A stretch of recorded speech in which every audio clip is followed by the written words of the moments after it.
El reloj marca las 12 menos cuarto. He recibido un nuevo artefacto de mi viejo amigo, el profesor Ortbay. Me recalca una vez más cuánto extraña trabajar conmigo en el campo y sus remordimientos sobre el accidente. Sentí un escalofrío en la nuca y una vez más me encontré transportado a la cueva, atrapado y sin esperanza. Me recompongo. Debo enfocarme en mi trabajo. Hora de comenzar la examinación. Nombre: Artefacto 297. Sitio: Monte Funerario Kurgan 7B. Material: arcilla. Edad: desconocida. Función: desconocida.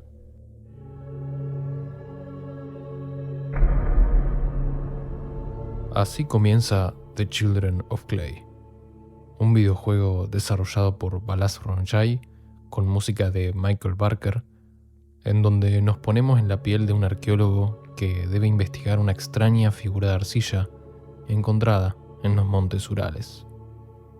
Pronto veremos que lo que logra generar no es tan simple como un juego, y va mucho, mucho más lejos.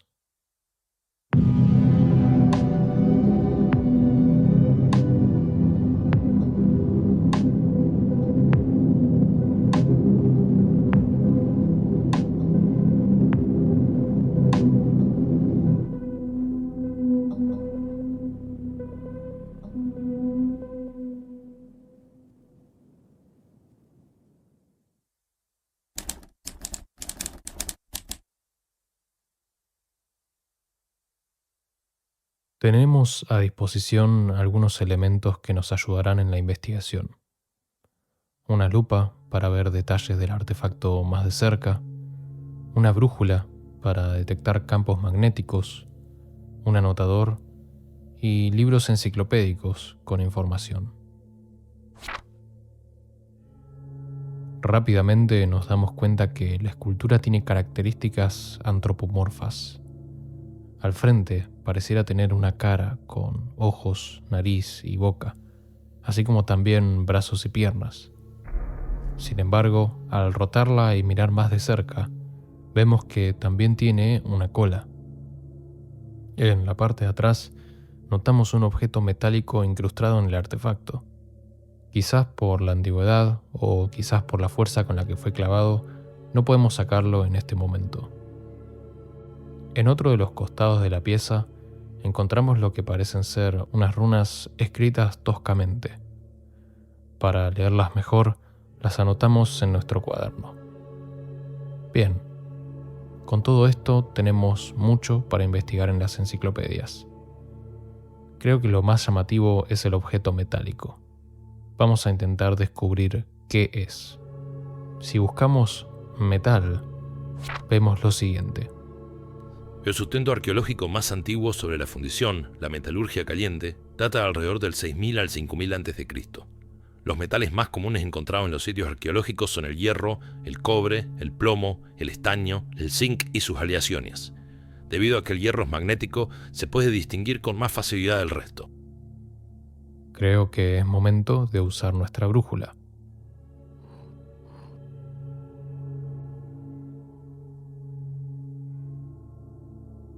Bien, perfecto. Entonces sabemos que es de hierro. Busquemos sobre este metal en la enciclopedia. La herrería más antigua descubierta hasta la fecha data del año 3500 a.C. y está hecha de hierro meteórico. Hay dos formas principales de herrería: el hierro forjado o hierro frío y el hierro fundido. El hierro frío tiene una larga y variada tradición en la mitología y el folclore del mundo. Creo que debido a que estamos investigando una escultura claramente antigua, es muy probable que este trozo de hierro sea de hierro frío. Debemos aprender más sobre este metal. Sigamos buscando. Históricamente se cree que el hierro frío repele, contiene o daña a fantasmas, hadas, brujas y otras criaturas sobrenaturales malévolas. Esta creencia continuó en supersticiones posteriores en varias formas.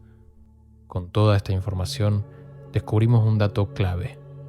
La escultura seguramente cumplía alguna función relacionada a las creencias sobrenaturales del pueblo de los Montes Urales. De a poco, la imagen se va aclarando, pero aún nos queda más por investigar. Vamos a ver las runas. Robás, el alfabeto húngaro antiguo, es un sistema de escritura alfabética usado por los magiares de la Alta Edad Media. Cuando el Reino de Hungría fue fundado y adoptado por el catolicismo, también fue adoptado el alfabeto latino y este sistema de escritura cayó en desuso. Sin embargo, entre algunas profesiones, esta escritura se ha mantenido en uso. Por ejemplo, los pastores lo usaban para llevar la cuenta del número de sus animales. Las letras húngaras antiguas solían escribirse de derecha a izquierda. La entrada incluye también un alfabeto que nos permite traducir lo que encontramos en la estatuilla. Si vamos letra por letra, quedaría así: U, R, D, U, N, G. Urdung. ¿Qué será? Habrá que seguir buscando. Urdung es una criatura demoníaca del paganismo húngaro que se caracteriza por cambiar de forma. En las creencias precristianas gobernaba el mundo inferior y ayudó a Dios a crear la tierra. Después de la cristianización se identificó con el diablo. Uno de los mitos más antiguos de Urdung está registrado en la tablilla Yugrá, encontrada en los Montes Urales. Bueno, veo que tenemos en nuestras manos un objeto relacionado a alguna superstición sobre el diablo. Pero estamos en el papel de un arqueólogo profesional. Esto ya lo hemos visto 1000 veces. Quizás deberíamos investigar más sobre la tablilla Yugrá, mencionada en la última entrada que vimos. Encontrada en los Montes Urales, la tablilla de Yugrá representa la leyenda de una estrella que cayó a la tierra, y desde su interior los 7 hijos de Urdung salieron arrastrándose. Según las leyendas, los niños causaron desgracias, enfermedades y muerte a la humanidad, pero un valiente Taltosh usó su astucia para atraer y atrapar a las criaturas. De los 7 niños, solo 6 aparecen en la tablilla. Esto podría deberse a un deterioro, pero una hipótesis afirma que esto es evidencia de que el 7º hijo es la criatura popular Mumush. Mumush. El Mumush es una criatura invisible que asusta a los niños en el folclore húngaro. Con frecuencia se asocia con la oscuridad, mas no hay descripción de su forma, incluso en las creencias de otros pueblos. Según algunas supersticiones, no hay descripciones de su forma debido a que para cada individuo el Mumush es la encarnación de sus propios miedos. Oh. Un fluido negro está saliendo de la escultura. Qué raro. El líquido aflojó el objeto metálico. Creo que lo podemos sacar.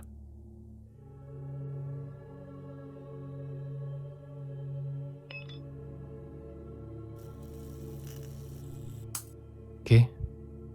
A ver los fósforos.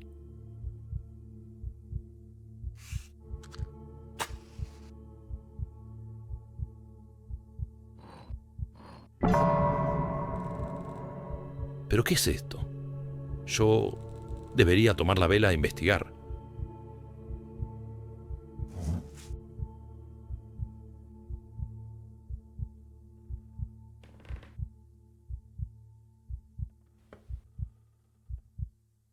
Todo parece tenso y a la vez tranquilo. Necesito averiguar qué está pasando antes de salir de acá.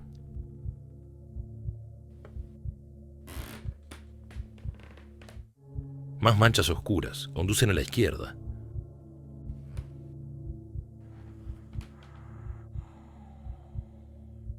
Una estatua de piedra de... ¿Qué es ese ruido?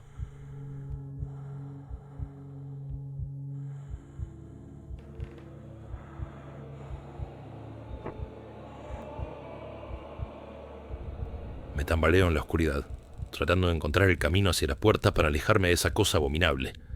Extiendo mi mano en búsqueda de algo. Hay un muro aquí. De pronto todo está oscuro. Solo podemos guiarnos avanzando a ciegas y tocando las paredes. Pero no importa cuánto nos movamos ni hacia dónde vayamos, no parece haber ninguna salida cerca. Intentamos volver, pero es como si hubiera cada vez más paredes, cada vez más cerca. Recuerdo los fósforos que siempre guardo en mi bolsillo. Solo me queda uno.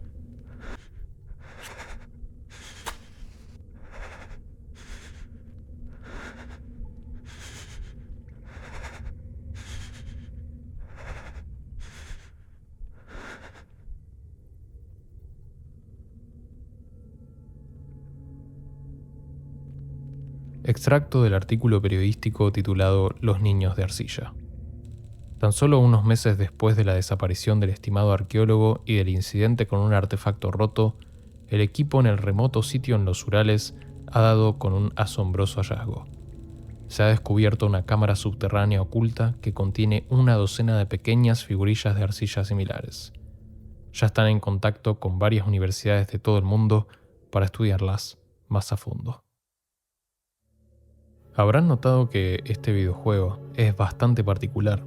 Además de ser breve, la mayoría del tiempo que uno invierte en él se trata de leer y de observar, tal como sería una investigación real. Personalmente me gustó muchísimo, porque más allá de tener ese toque de terror cósmico que tanto me gusta y he tratado en otros videos, me hizo reflexionar sobre algo más. Ponerse en la piel de un arqueólogo, desentrañando los secretos de un artefacto antiguo, desconocido, oculto, en soledad, podría ser un género de terror y suspenso en sí mismo. Por eso me pregunto, ¿qué es el terror arqueológico? En las profundidades de la Tierra se cuentan historias. En ella descansan los restos de civilizaciones antiguas, algunas olvidadas. Objetos que sirvieron como herramientas para los humanos del pasado y quizás, ¿por qué no?, también como objetos de veneración para dioses que conocemos y otros que no. La arqueología es la ciencia dedicada a desenterrar e investigar estos fragmentos de nuestra historia, estudiando los restos materiales para comprender las culturas del pasado, así como también las más recientes. Pero, ¿qué pasa cuando el pasado se niega a ser descubierto?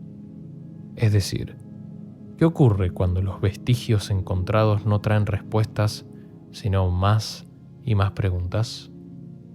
¿Qué sucede con aquellos restos que ocultan horrores en su memoria? Tenemos la oportunidad de pensar un subgénero poco explorado, el terror arqueológico. Más allá de pensarlo como una simple categoría más de ficción, creo que este subgénero es un reflejo de un miedo primitivo, aquel que se relaciona con lo desconocido, lo prohibido y lo oculto, a aquello que no debía salir a la luz, pero la humanidad, movida por una ciega curiosidad, lo desató. Porque en este subgénero, lo atemorizante no surge del contacto con culturas antiguas, lugares sagrados olvidados y profanados, textos ocultos y dioses desconocidos, aunque a primera vista parezca que sí. El terror, acá, no está en el qué, sino en el cómo.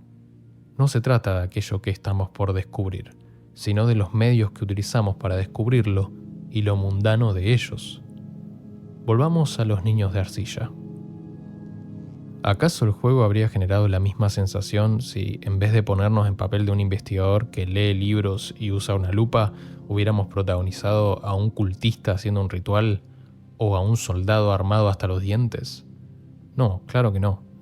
El investigador de su historia estaba solo en la habitación, con sus libros y la estatuilla, explorando un pasado que se convierte en amenaza.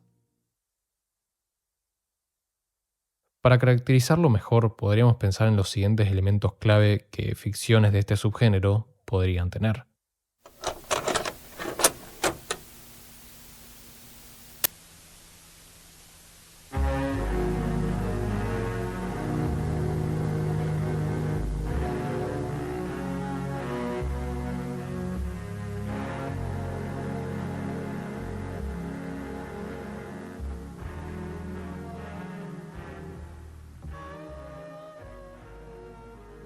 Primero, la existencia de un rol protagónico asignado a un arqueólogo o investigador como arquetipo trágico. Es decir, la figura del investigador, movido por la curiosidad o la ambición, termina desencadenando fuerzas que no puede controlar. Pero, ¿por qué hablamos de tragedia? Porque lo trágico de este arquetipo no está en lo que le sucede, sino en el por qué. Todo mal que caiga sobre él es evitable, pues aquello que se ocultaba bajo la tierra podría haber permanecido oculto cientos de años más si no fuera por su investigación. Es decir, lo trágico es que el protagonista causa su propia muerte. En segundo lugar, Claramente deben encontrarse edificios, ideas y objetos antiguos y desconocidos. Ruinas, templos, lenguas muertas son elementos clave para construir tensión en la narrativa. Representan el primer contacto con la historia no contada, así como también el último punto de retorno. Una cosa es encontrar un templo abandonado o una tableta antigua con escritos desconocidos, y otra muy diferente es dedicarse a desentrañar sus secretos.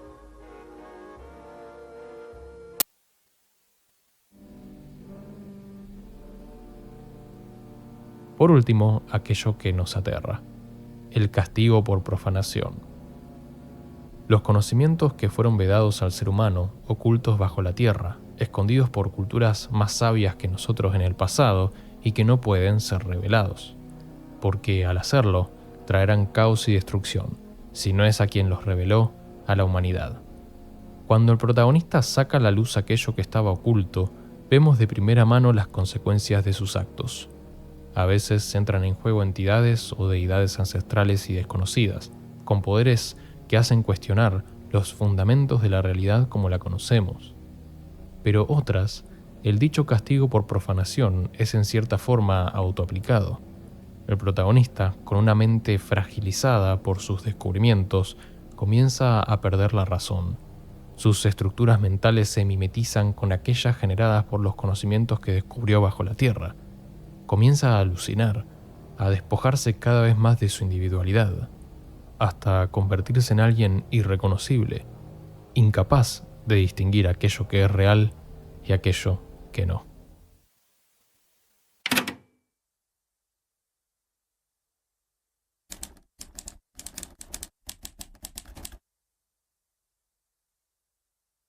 Si pensamos en ejemplos donde podamos ver todos estos elementos en conjunto, creo que rápidamente encontraremos varios.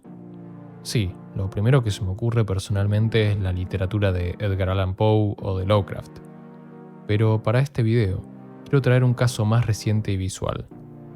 Voy a intentar evitar los spoilers más importantes, pero aviso de antemano que para que el video tenga sentido, voy a tener que mostrar algunos. En el año 2014 se publicaba en cines la película As Above, So Below, cuyo título se ha traducido en las carteleras al español como Así en la tierra como en el infierno.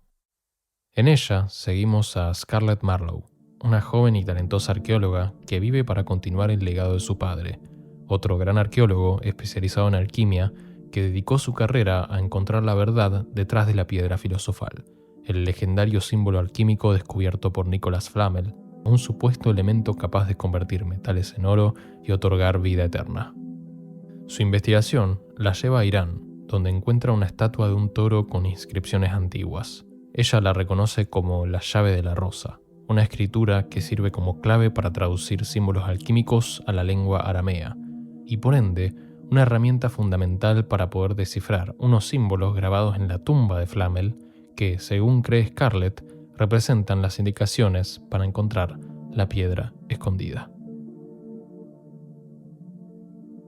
Esta tumba se encuentra en París, por lo que Scarlett viaja allí acompañada de Benji, quien se encargará de filmar toda la investigación, y se encuentran con George, quien es experto en traducciones antiguas, para ayudarles a descifrar los símbolos de la lápida. Juntos descubren que, de haber traducido bien, la piedra debería encontrarse a 741 pies por debajo de la tumba de Flamel, lo cual serían unos 225 metros. También mencionan que 741, para los alquimistas, representa al número del diablo, aunque no pude encontrar documentación histórica para confirmar la veracidad de ese dicho. Más allá de todo, coinciden en algo: la piedra filosofal. Entonces, se encuentran las catacumbas que recorren lo profundo de París, escondida entre millones de restos humanos. Sin embargo, esa zona no es de público acceso. Está prohibida y no está preparada para ser transitada. Scarlett no está dispuesta a rendirse. Se contacta con Papillon, quien, junto a su novia Susie y su amigo Seth, conocen los túneles secretos y ofrecen un servicio de guía ilegal. Juntos ingresan a la parte prohibida de las catacumbas y comienzan su descenso a lo desconocido.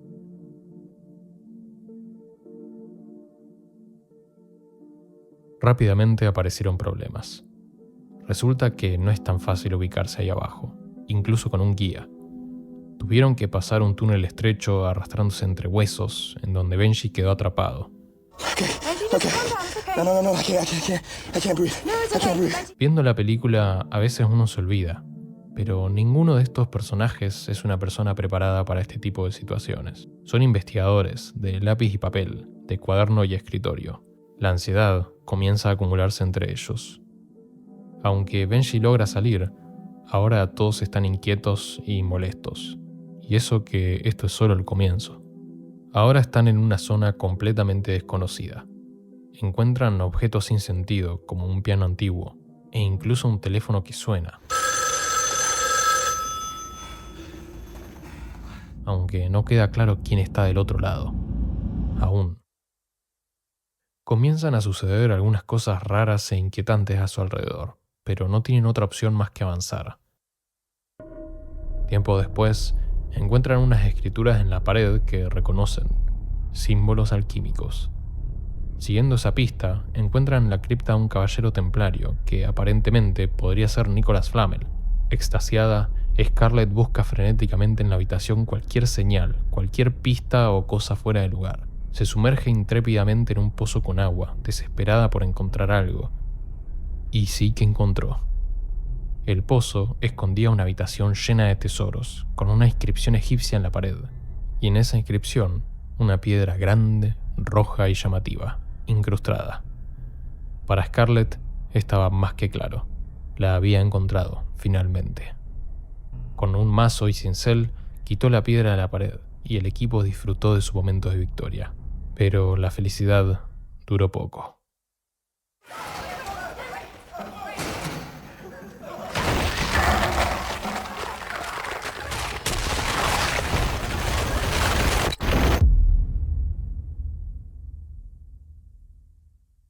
Atrapados y aún más perdidos que antes, se encuentran con más escrituras alquímicas. Específicamente, un grabado del gran símbolo del rey Salomón, el cual en realidad fue creado por Eliphas Levi entre 1854 y 1856. Entre otras cosas, este ecosistema simbólico representa lo que da nombre a la película, el principio hermético de que como es arriba, es abajo, así en la tierra como en el infierno. Lo que afecta al espíritu, afecta a lo físico. Por cómo está dispuesto en la catacumba, el grupo interpreta que, si siguen bajando, encontrarán una salida. Así que bajan, más y más.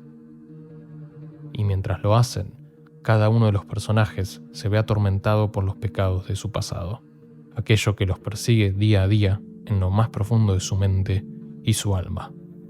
Porque, como es adentro, es afuera.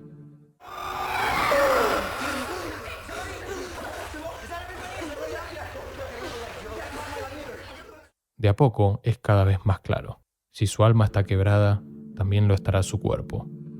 Superando los obstáculos, los sobrevivientes rectifican sus errores, asumen la culpa de sus pecados pasados, enfrentan cara a cara la culpa que los atormenta.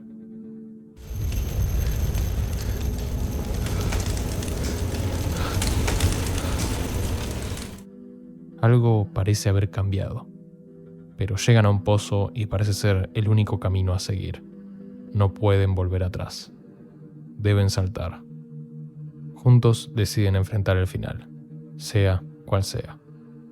Se toman de la mano y saltan al vacío, hacia lo más profundo de las catacumbas.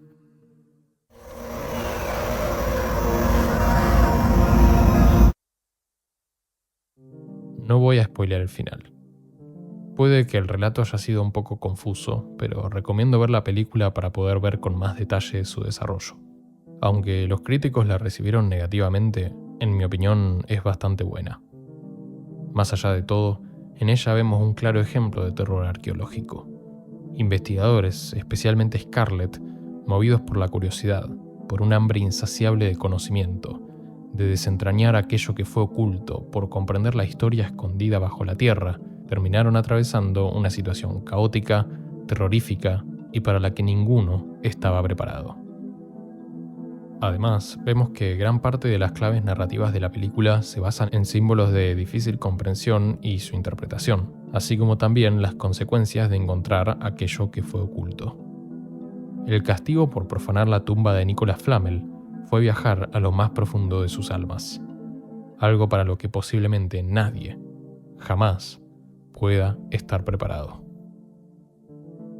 Por supuesto que la película utiliza recursos de cine de terror para dar miedo, como jumpscares, efectos sonoros y visuales, entre otros, pero en lo personal me ha logrado marcar por su narrativa en cierta forma esotérica, porque mientras los investigadores descubrían pistas, incluso causando más horrores a su alrededor, yo también me sentía con ganas de saber más, de excavar más profundo en los conocimientos ocultos de la alquimia, aunque pueda ser mi perdición.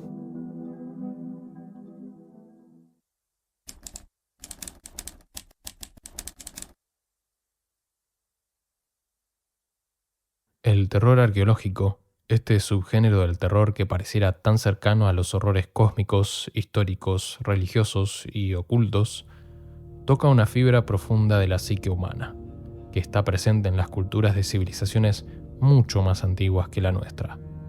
Hablo, por supuesto, de la curiosidad peligrosa. La maldición es la propia búsqueda del saber, y la curiosidad como una fuerza imparable, incluso cuando tiene el viento en contra. Según el relato de la creación del mundo de las religiones abrahámicas, los primeros seres humanos fueron Adán y Eva, en el jardín del Edén. Adán, el primer hombre, fue creado por Dios a partir del polvo, y se le dijo que puede comer libremente de todos los árboles del jardín, salvo el fruto del árbol del conocimiento del bien y del mal. Posteriormente, a partir de la costilla de Adán, Dios creó a Eva, la primera mujer, para que le haga compañía. Podrían haber disfrutado de una eternidad en el Edén, rodeados de inocencia y sin nada malo sucediendo a su alrededor, pero una serpiente, que muchos atribuyen a la figura del diablo, convenció a Eva de comer el fruto prohibido, y ella a su vez le dio parte del fruto a Adán. Al comerlo, las cosas cambiaron. No solo tenían conocimiento del mundo, sino que ahora también tenían la capacidad de pensar cosas negativas y destructivas. En otras palabras, ahora poseían una libertad mental absoluta. Pero Dios, quien había ordenado muy claramente que no coman el fruto, los castigó expulsándolos para siempre del jardín del Edén. Este relato se conoce como el pecado original, a partir del cual desciende también toda la humanidad. En la mitología griega, Prometeo, en contra de la voluntad del dios Zeus, robó el poder del fuego y se lo entregó a la humanidad para que pueda utilizarlo para su bien. En consecuencia, además de castigar a Prometeo encadenándolo a una montaña y torturándolo por siempre con un águila que devoraba sus entrañas, también decidió castigar a la humanidad. Para hacerlo, con la ayuda de Hefesto, creó con agua y barro a la primera mujer, llamada Pandora. Los dioses le dieron una caja, la cual contenía todos los males del mundo, y Pandora no debía abrirla. Pero todo era parte del plan de los dioses para vengarse de la humanidad por el robo del fuego. Sabían muy bien lo que iba a suceder. Y eventualmente, tal como lo esperaban, Pandora, movida por la curiosidad, abrió la caja, y todas las desgracias de la humanidad comenzaron a proliferar en el mundo. Muchos interpretan a este relato como un castigo por la curiosidad y la búsqueda del conocimiento, en dos sentidos. Primero, porque Prometeo fue literalmente castigado al intentar ayudar a la humanidad en su progreso. Y segundo, porque también los seres humanos recibieron ese castigo con la creación y envío de Pandora a la Tierra junto a la caja. Así, los relatos de civilizaciones antiguas nos enseñan que la búsqueda del conocimiento tiene sus consecuencias, para bien y para mal. Pero así como el terror arqueológico retoma este concepto, también tiene presente dentro de sí las nociones de lo sublime y lo abyecto. Lo sublime en el sentido filosófico de grandeza, de una experiencia estética cuya magnitud nos sobrecoge y es difícil de comprender por lo vasto de su significado, de la capacidad de su creador para concebir.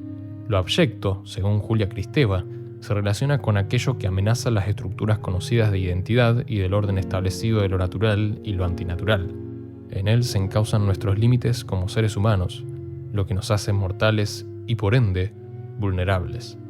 En el terror arqueológico, los investigadores se ven cegados por lo sublime de sus descubrimientos, por aquello oculto que parece tan poderoso y cargado de sentido, pero olvidan una cosa: siguen siendo humanos, tan frágiles como siempre. Es así como este subgénero explota al máximo el potencial del concepto del ser humano como ser débil e insignificante frente a las fuerzas del tiempo y de aquello que es sagrado o sobrenatural, algo que vemos también, por ejemplo, en el terror cósmico. La naturaleza del terror arqueológico nos invita a preguntar: ¿por qué el pasado, aquello que se supone que está muerto, enterrado y lejos de la seguridad de nuestros hogares, nos perturba de esta manera?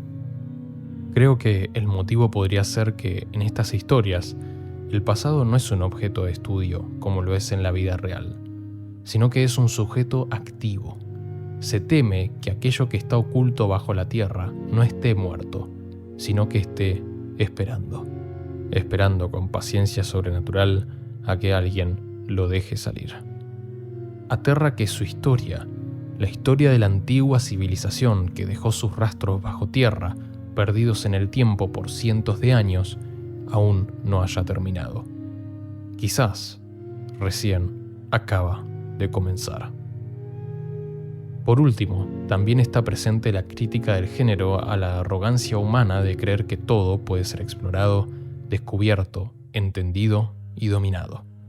Nos plantea la idea de que quizás hay cosas que es mejor que queden ocultas bajo la tierra. No porque sean incomprensibles, sino todo lo contrario. Quizás sean peligrosamente comprensibles. No hace falta entrar en detalles con ejemplos reales de esto.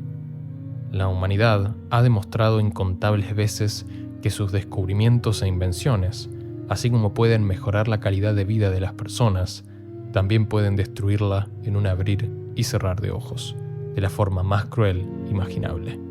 Podría decirse, incluso, que quizás hay cosas que hubiera sido mejor no descubrir.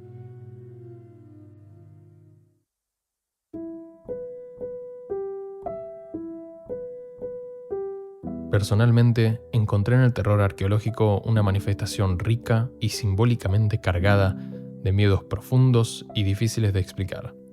Personales, sí, pero también, creo yo, y como vemos en los incontables mitos e historias de civilizaciones antiguas, de la humanidad como colectivo. Es otro gran ejemplo más de la ficción como medio de expresión clave de nuestra sociedad. A través de ruinas, reliquias, lenguas olvidadas y mucha tierra, el terror arqueológico nos confronta con una verdad aterradora. A veces el pasado no quiere ser recordado, y si como humanidad lo forzamos a hablar, lo hará a gritos. Muchas gracias por ver el video. Espero que les haya gustado, y si quieren dejar su aporte, los leo con mucho gusto en comentarios. Les mando un gran saludo y nos vemos la próxima.